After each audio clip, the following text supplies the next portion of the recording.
ఎరా Sankranti bus ticket book చేసుకున్నావా? ఇంకా లేదు మా.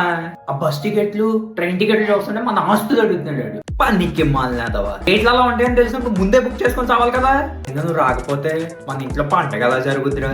సరేలే నువ్వు ఫోన్ పెట్టి నేను ఏదో ఒకటి చేసి వస్తా. అమ్మా వచ్చాను. అమ్మయ్యా వచ్చావా? ఇదిగో ఈ చీప్ కట్ అనుకొని ఇల్లంతా బుద్ధులిపోయి. ఏంటి నన్ను ఊరు నుంచి హడవడమంది ఇందుగా ఈ మాత్రం నాకు 5,000 బొక్క. ఎరా తొడడం అయిందా? ఇంకెంతసేపు? తుడుస్తున్నాను. ఎప్పుడు చూసా ఫోన్ ఫోన్ ఫోన్.